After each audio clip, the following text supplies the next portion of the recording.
ఓం మహాగణాధిపతయే నమః. ఓం గురుభ్యో నమః. ఓం శ్రీమాత్రే నమః. అరుణాం కరుణాతరంగితాక్షీం ధృతపాశాంకుశపుష్పబాణచాపాం అనిమాదివిరావృతాం మయూకైః అహమిత్యేవ విభావయే భవానీం. శ్రీమాత్రే నమః. ఈ నవంబర్ మాసంలో పర్టికులర్గా రెండు గ్రహాలు కలిసి ఉంటున్నాయి. అందులో ఒకటి మీనరాశిలో రాహు ఉండగా మనకి కుంభరాశిలో రాహు ఉండగా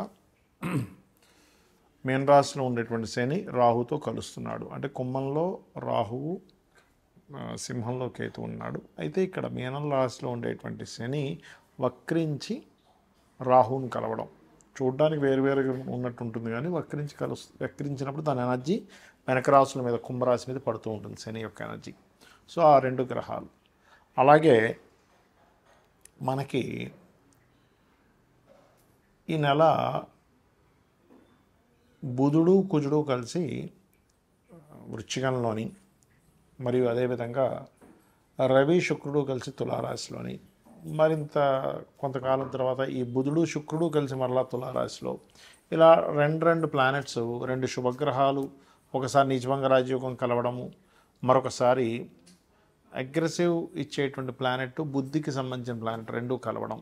ఈ డిఫరెంట్ కాంబినేషన్స్ వల్ల ద్వాదశ లగ్నాల వారికి, లగ్నాలు తెలియని వారు రాసి చూసుకోవచ్చు, వీరికి ఏ విధమైనటువంటి ఫలితములు జరగనున్నాయి, ఏ విషయాల పట్ల జాగ్రత్త వహించాలి అని చెప్పి చూసుకున్నట్లయితే, అయితే ఈ విషయాలు చెప్తుంది నేనైనప్పటికీ కూడా చెప్పేస్తుంది సాక్షాత్ లలిత అమ్మవారిగా భావిస్తూ ఒక్కొక్క విషయం మనం తెలుసుకుందాం.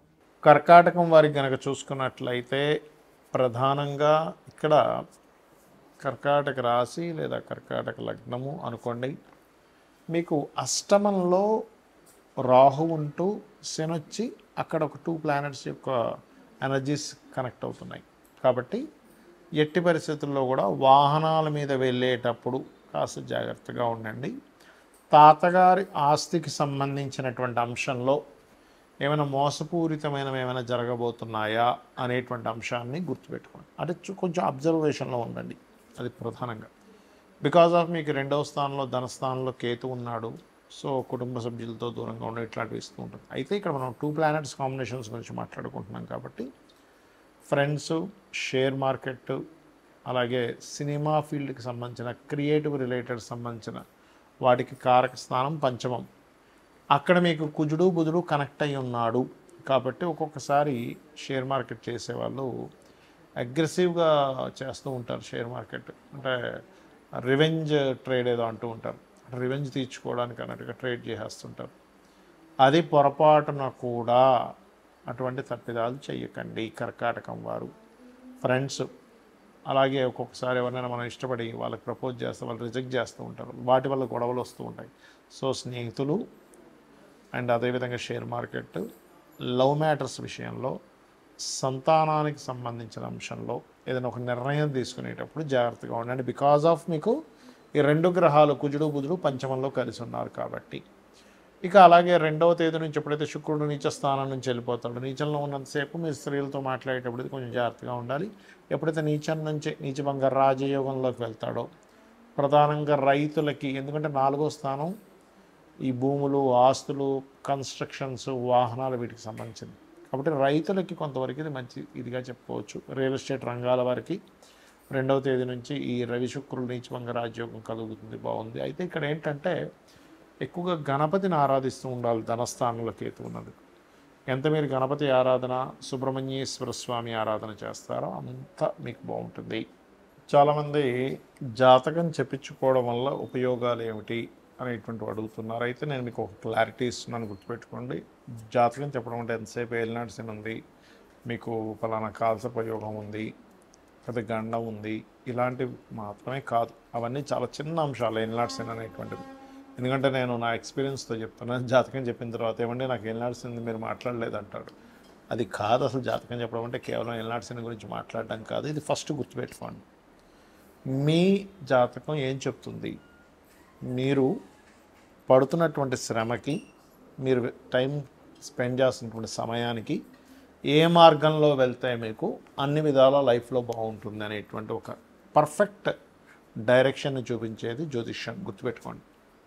అంటే మీరు ఇప్పుడు మీ ధనయోగం ఫలానా దాంట్లో ఉందనుకుందాం కాసేపు, ఏ టీచింగ్ దాంట్లోనో, హోటల్ దాంట్లోనో, ఫ్యాషన్ దాంట్లోనో ఉంది. కానీ వాటిని వదిలేసి ఇంకోటి ఏదో బిజినెస్ చేస్తున్నాం, లేకపోతే ఇంకోటి ఏదో చదువుతున్నాం.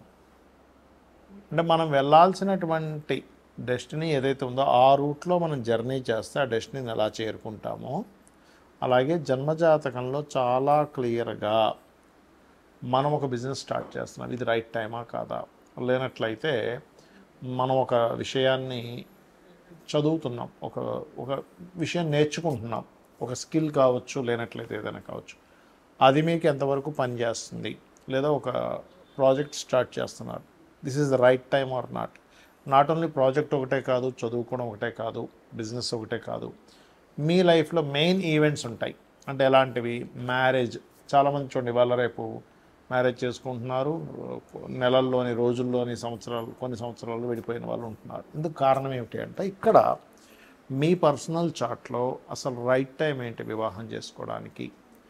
ఇక్కడ జరుగుతుంది ఏంటంటే ముహూర్తం పెట్టుకున్నప్పటికీ కూడా బ్రహ్మాండమైన ముహూర్తం అన్నారండి అందరూ, చాలా వివాహాలు జరిగాయి కానీ విడాకులు అయిపోతున్నాయి. ఎందుకు అంటే బికాజ్ ఆఫ్ ముహూర్త బలం కొంతవరకు పనిచేస్తుంది, కానీ మీ పర్సనల్ చార్ట్లో మీరు ఎప్పుడు వివాహం చేసుకుంటే మంచిది అనేటువంటి చాలా స్పష్టంగా ఉంటుంది. 7th లార్డ్ అంటే 7వ అధిపతి, మీకు పార్ట్నర్ని ఇచ్చేటువంటి గ్రహం, సప్తమాధిపతి సప్తమాన్ని ఇచ్చేటువంటి పోర్ట్ఫోలియో. ఆ ప్లానెట్ ఉండే సిచ్యువేషన్ ఏంటి, కండిషన్ ఏంటో చూడాలి. అంటే దాన్ని బట్టి ఏంటి మీకు ఎటువంటి జీవిత భాగస్వామి వస్తారు అనేది అది చెప్తుంది. అలాగే ఆ జీవిత భాగస్వామిని మీరు లైఫ్లోకి ఎప్పుడు తెచ్చుకోవాలి. జన్మజాతకంలో వెరీ క్లియర్గా మనకి ప్రతి ఒక్కరికి కూడా లైఫ్లో 3 నుంచి 5 సార్లు వస్తుంది అవకాశం, వివాహం చేసుకునే అవకాశం. అయితే ఇందులో మీరు గనక రాంగ్ స్టెప్ వేసి అది ఇచ్చేటువంటి ప్లానెట్ ఇచ్చేటువంటి సమయంలో తీసుకోకుండా ముందుగా కానీ లేకపోతే లేట్గా కానీ తీసుకుంటే అది ఆ రిజల్ట్ ఇవ్వదు. సరిగ్గా గుర్తుపెట్టుకోండి.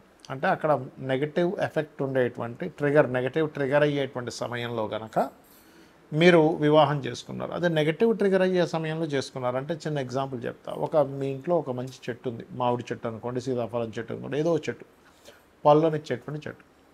అది ఇంకా పింద సమయంలో ఉన్నప్పుడే మీరు తెంపేసి దాన్ని మామిడి పండులా తిందామంటే కుదరదు, పుల్లగా ఉంటుంది. లేదా గట్టిగా ఉన్నటువంటి అప్పుడే ఇంకా దాన్ని మగ్గనటువంటి సీతాఫలం తీసుకొని తినేస్తే ఎలా ఉంటుంది, అసలు అది టేస్టే ఉండదు. కానీ అదే సరిగ్గా మగ్గినటువంటి సమయంలో కనుక మీరు తీసుకుంటే ఆ యొక్క ఫలం యొక్క రసాన్ని మీరు ఆస్వాదించగలుగుతారు. అలాగే లైఫ్లో మీరు ఎప్పుడు ఎటువంటి డెసిషన్స్ తీసుకోవాలన్నా, ఒక విదేశానికి వెళ్ళాలన్నా, లేదా లైఫ్ పార్ట్నర్ని తెచ్చుకోవాలన్నా, ఒక ఇన్వెస్ట్మెంట్స్ చేయాలన్నా, లేనట్లయితే మీ యొక్క తత్వాన్ని ఇప్పుడు చూడండి, కొంతమందికి ఒక లగ్నంలో పుడతారు. ఆ లగ్నానికి ఉదాహరణకి మిథున లగ్నమే అనుకుందాం. మిథున లగ్నంలో జన్మించిన వారు ఎంతసేపు కూల్గా, ఒక కాన్సన్ట్రేటెడ్గా, లేనట్లయితే ఒక తెలివిగా వాళ్ళు ఉంటే వాళ్ళ లైఫ్కి తిరిగి ఉండదు. అలా కాకుండా కొంచెం అగ్రెసివ్ వైపు వాళ్ళు వెళ్ళారు అంటే వాళ్ళ లైఫ్లో ఎక్కువ ఇబ్బందులు పడతారు. అది aggressive activity, any aggressive activity వల్ల. ఎందుకు? 6th and 11th లార్డ్ కుజుడు అవుతాడు కాబట్టి. ఇలా ప్రతి లగ్నానికి ఉంటుంది. వృషభ లగ్నం ఉంది, గురువులతో పొందేటువంటి కొన్ని పొందాల్సినవి వీళ్ళ ఆలోచన విధానం వల్ల కావచ్చు మిస్ అవుతూ ఉంటారు. కాబట్టి గురువులతో జాగ్రత్తగా ఉండాలంటే మనకి జన్మజాతకంలో ఏ లగ్నంలో పుడితే ఎటువంటి కర్మ అనుభవించడానికి, ఎటువంటివి మనం పొందడానికి పుట్టామనేటువంటిది ఉంటుంది. అంతేగాని కేవలం ఏదో ఏలినాటి శని ఉంది, అర్ధాష్టమి శని ఉంది, అష్టమి శని ఉంది, మీకు కాలసర్పయోగం ఉంది, ఇవి కాదు. చాలామందికి తెలియక ఇది బేసిక్ లెవెల్లో బేసిక్ విషయాలు. ఇవి తెలియక అనాలిసిస్ గురించి అర్థం కాక ఏవో పిచ్చి పిచ్చిగా అయ్యో ఇంకా ఏలినాటి శని మాట్లాడలేదండి అంటుంటే నాకు చాలా నవ్వేస్తూ ఉంటుంది. అంటే ఏంటి చిన్న చిన్న విషయాలు పట్టించుకొని, అంటే నేను ఎందుకు చెప్తున్నానంటే ఈ విషయం ఏలినాటి శని మీ జీవితాన్ని పాడు చేసేటట్టు అయితే, నేను చాలాసార్లు చెప్పాను, పిఎం మోడీ గారు ఏలినాటి శనిలోనే అయ్యారు పిఎంగా. మన జగన్ గారు కావచ్చు, లేకపోతే స్వర్గీయ ఎన్టీ రామారావు గారు కావచ్చు, ఏలినాటి శని మిమ్మల్ని ఏమీ చెయ్యదు. స్లో అవుతుంటాయి పనులు, కొంచెం అవమానాలు పడుతుంటారు, కొంచెం స్ట్రెస్ ఎక్కువ పెరుగుతుంటుంది. అంత మాత్రం చేత జీవితం ఆగిపోతుంది. ఇది గుర్తుపెట్టుకోండి. శ్రీమాత్రే నమః.